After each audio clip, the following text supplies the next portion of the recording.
Oye, bueno, primero que todo, darle las gracias a Barinca por la invitación. La verdad que emociona ver tanta gente convocada en torno a emprendimiento, a innovación, a desafíos que yo creo que especialmente el momento que está viviendo el país y el mundo van a ser decisivos para los próximos 20, 30 años. Por lo tanto, yo agradezco la invitación, agradezco la iniciativa.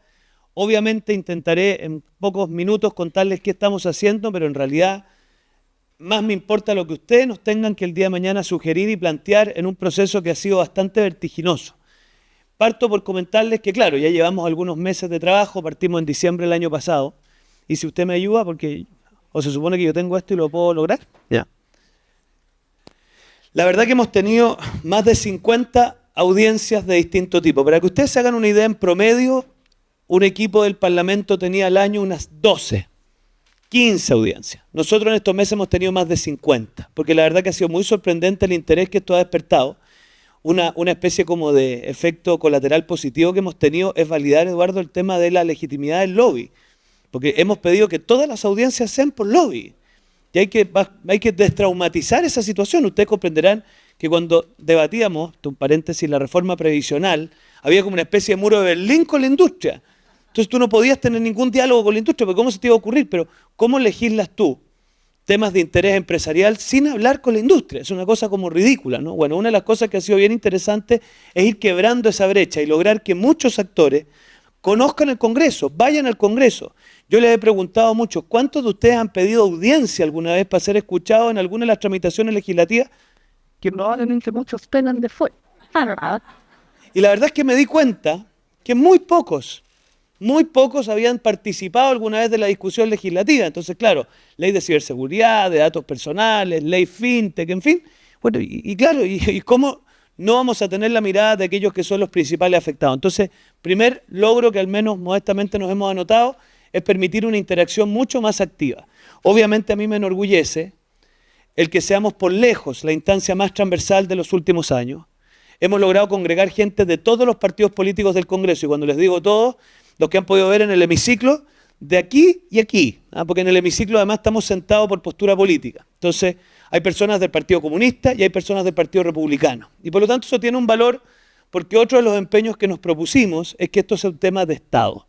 En minutos en donde en Chile cuesta tanto tocar temas de Estado, porque nos faltan lugares para tener esas conversaciones, porque nos falta la voluntad para tener esas conversaciones, y por lo tanto nos interesaba mucho que todos estos temas fueran temas de Estado, fueran temas que el día de mañana, independiente de quién gobernara, pudiéramos contar. De hecho, ahí ya tenemos 21, ya vamos en 25, se nos han sumado 4 más. Y la verdad, para ser franco, no queremos mucho más, porque si no la cosa se nos desordena. Ya. Eso no lo repitan muy fuerte. Bueno, básicamente hemos hecho un levantamiento de temas y nos interesó fijar un informe preliminar, que ya lo emitimos a mediados de marzo. Si no lo han podido acceder a él, feliz de enviárselo. Ese informe preliminar tiene distintos pilares y a partir de ahí estamos en una fase de retroalimentación que ha sido bien interesante, porque yo al menos, quizás en mi formación como abogado, me gusta trabajar sobre documentos escritos, porque los documentos escritos quedan. Entonces es muy distinto que alguien dé una opinión al aire a cuando pesca un documento y te lo mandan con control de cambio, o te lo mandan con comentarios al margen, o de frentón, como lo han hecho algunos de los actores, te mandan un informe a partir de lo que hay ahí. Esto ha sido extremadamente valioso, porque cada una de las reuniones que tenemos intentamos enviarles una plantilla con preguntas. Entonces además hemos ido uniformando lo que hemos ido evaluando. ¿Y qué nos interesaba evaluar? Primero, ¿cuáles creen los actores que son las 5 prioridades más urgentes para el fomento de la economía digital en Chile? Hemos hablado harto de startup, pero ya esto se ha ido extendiendo a economía digital. Segundo, ¿qué modelos extranjeros valdría la pena mirar? Para nosotros eso es un tema central. Tercero, probablemente lo más latero de esta conversación, ¿qué aspectos legislativos hay que mejorar? Yo me di cuenta y nos dimos cuenta a poco andar que había muy poco diálogo entre el Congreso y los actores, y por lo tanto normalmente la legislación no estaba lo suficiente bien inspirada en las problemáticas cotidianas. Además, lamento decirles que está siempre esa tentación de que todo haya que resolverlo por leyes. Yo después de 7 años en el Parlamento lo que menos quiero en Chile es que haya leyes. O sea, ojalá todo lo podamos resolver por la vía de lo que se llama la normativa secundaria. Pero en castellano, decretos, reglamentos, normativa de la superintendencia, porque la agilidad de lo que ustedes desarrollan en su día a día requiere que tengamos, ojalá lo antes posible, la normativa vigente. Y eso en los congresos, yo sé que puede gustarles más o menos el nuestro, pero los congresos demoran. porque requieren de mucha deliberación. Y por último, hay toda una tarea de pedagogía que hacer que es muy importante. La interacción de los tomadores de decisiones con los actores es fundamental. Nos reíamos el otro día porque una colega decía que el único unicornio que ella conocía era el de su hija menor, que tiene un unicornio de peluche. Pero obviamente ustedes saben perfectamente lo que hablamos cuando hablamos de un unicornio en el ecosistema. Pero para el común de los cristianos eso no existe. Entonces es bien importante ir haciendo esa pega de pedagogía. Bueno, ¿qué detectamos en este informe? Detectamos primero ciertos aspectos generales, porque siempre está la tentación, especialmente para los que llevan muchos años en este tema, de ir inmediatamente a los temas medulares, acceso al financiamiento, internacionalización, pero jurídicamente hay temas mucho más previos. Pareciera no haber métricas en algún organismo público que estén estandarizadas. Cuando yo le pregunté, no voy a decir a qué autoridad de gobierno, porque hay algunas aquí, ¿cuántas startups hay en Chile? No fueron capaces de darme un dato. ¿Cuántas hay de base científico-tecnológica? No tenemos métricas comunes. ¿Cómo hacemos diagnósticos sin métricas comunes? No sé cuántos de aquí serán doctores, pero es como operar sin exámenes esta cuestión. Entonces, obviamente hay un desafío de cómo hacemos métricas estandarizadas. Después la pregunta es, ¿necesitamos hacer categorías jurídicas de esto? Algo así como una ley que defina lo que es una startup, lo que es una scale-up. ¿Necesitamos, no necesitamos? Es una discusión que distintos países han enfrentado de maneras distintas. Entonces, obviamente Chile tiene que hacerse esa pregunta. ¿Algún acuerdo en torno a los indicadores de éxito y de escalamiento? En general todos sabemos los que se usan, ¿no es cierto? Pero ¿tenemos algo así como un consenso a nivel de política pública de que esto es para nosotros un caso de éxito? ¿Es un éxito un caso de éxito? ¿Qué es un caso de éxito? Y eso es importante porque cuando usted asigna recursos públicos y tiene que medir indicadores, obviamente tenemos que tener algo en común. Yo sé que le estoy diciendo cosas que probablemente para la mayoría son de sentido común, pero esto traducido en un documento de trabajo legislativo tiene su importancia. Después, obviamente, ¿cómo hacemos para hacer interacción entre aquellas pymes, o por decirlo así, los destinatarios de FOSIS, de Cercotec, de esos organismos, con el mundo digital? ¿Cómo hacemos interacción entre las pymes de activos físicos y aquellas que no tienen activos físicos? Y por último, la pregunta que nos estamos masticando, de hecho le pedimos un informe en derecho a la biblioteca, es si Chile necesita o no una ley marco en materia de economía digital. Siempre está la tentación de responder rápidamente que sí. Los españoles lo acaban de hacer, pero a los españoles no hay que copiarles todo. Probablemente las tapas sí, pero no todo, ¿se fijan? Entonces, ahí tenemos un desafío a hacernos la pregunta de si necesitamos o no una ley marco. Es cierto que la experiencia de la ley FinTech ha sido en general bastante bien valorada, pero de nuevo, eso no significa que haya que hacerlo en todo. Entonces, este es recién el primer pilar que le hemos llamado aspectos generales. El segundo pilar que nos tuvo bastante rato trabajando son todas las dificultades que enfrentan las startups en su proceso de formación. La primera, todo lo relativo a los permisos, residencias, trámites. Nos dimos cuenta si traíamos un talento extranjero, le dábamos RUT en meses y por lo tanto trabajaba en negro en Chile. Pasar un contrato de arriendo tenía que hacerlo a través de un pariente chileno, porque no éramos capaces de darle un RUT provisorio inmediato. Entonces imagínense alguien viene de Francia a prestar una ayuda de 6 meses y lo tenemos trabajando en negro. Esas son el tipo de cosas que no nos pueden pasar. Todo lo que tiene que ver con cómo generamos y captamos talento. Obviamente está la discusión de si vale la pena hacer algo así como un estatuto ProPyme para el mundo digital, con exenciones tributarias, especialmente los primeros años. Algunos te dicen que sí, otros te dicen que no.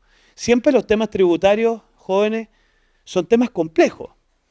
Son temas complejos porque evidentemente implican un impacto en el erario fiscal. Después temas laborales.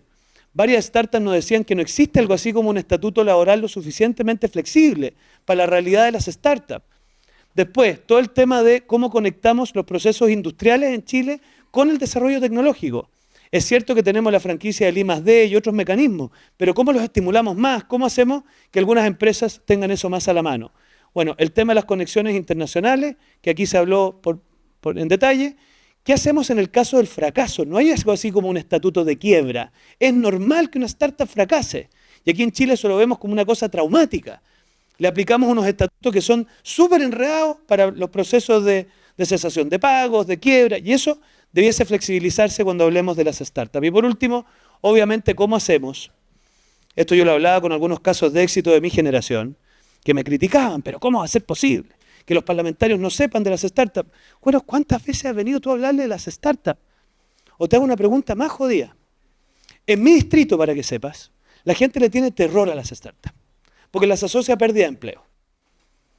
¿Cuánto tiempo te has dado tú, esto es un gallo muy distinguido que sale muy en televisión, de ir a los liceos de ir a las juntas de vecinos, de ir a los comités, a explicarles qué haces tú y que no eres un riesgo para su vida. Yo no sé en qué idioma pensó que le estaba hablando, pero la cara denotaba que no era capaz de entenderme del todo. Entonces, ¿qué les quiero decir con eso? ¿Cómo hacemos, especialmente las startups de gente de mi generación, que entiendan que para que no sean percibidos como riesgo, tienen que estar más disponibles a esa interacción con el mundo que a veces a nosotros nos toca representar? Se los digo como diputado de regiones.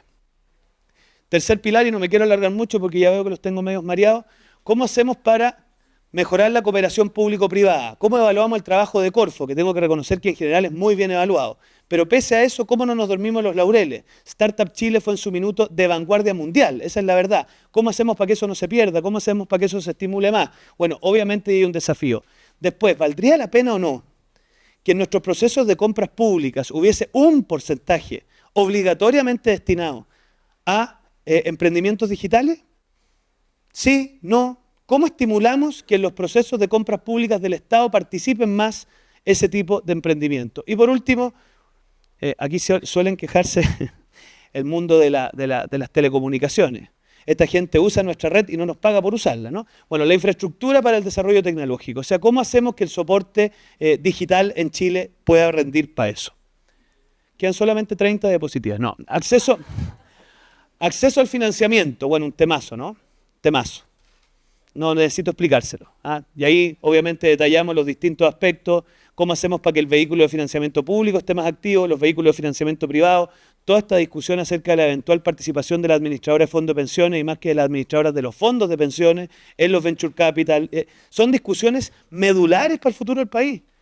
Y la verdad es que nos cuesta darlas, especialmente en el Congreso, y para qué decirles los aspectos tributarios. Yo tengo claro que el impuesto a la ganancia del capital hace muchas veces más factible invertir en Copec que invertir en una startup de muchachos jóvenes. Entonces, eso es absolutamente, perdónenme la franqueza, absurdo, pues.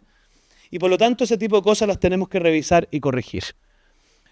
Tenemos un problema grave porque en Chile, cuando tú hablas de emprendimiento digital, hablas con economía a ratos, hablas con el Ministerio de Ciencia a ratos, hablas con las universidades estatales a ratos y hablas con ProChile a ratos.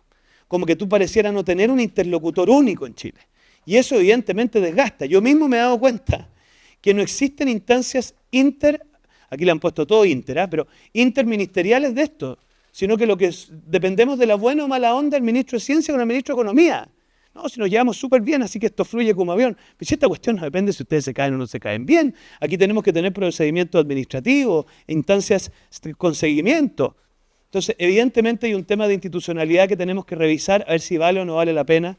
Obviamente Corfo ha venido a suplir en gran medida esto, pero también hay que hacerse la pregunta si hay que hacer algo más orgánico. Obviamente la digitalización del Estado, y bueno, a propósito de lo que decía usted, de los emprendimientos en las regiones, tenemos un desafío urgente de descentralizar esto.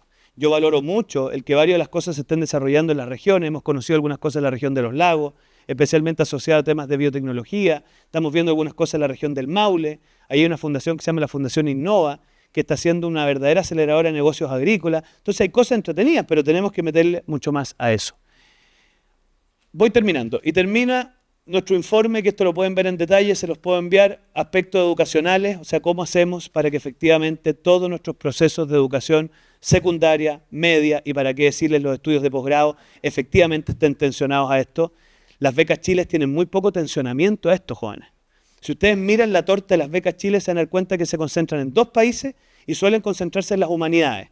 Yo soy abogado, me encantan los abogados, pero ya no necesitamos más abogados con posgrado. Parecía ser que necesitamos gente con otra expertise y de otros países. Si alguien se anima a pegarse un pique a la India a hacer un posgrado, bueno, démosle un suple adicional. ¿Y para qué decir si alguien toma la arriesgada idea de irse a estudiar algo así como Noruega? Entonces, claro, nos concentramos en 2 países, que son los que tenemos más a la mano, pero pareciera ser que ese tipo de cosas podríamos intencionarlas mejor. Bueno, no, ustedes lo conocen esto muy bien.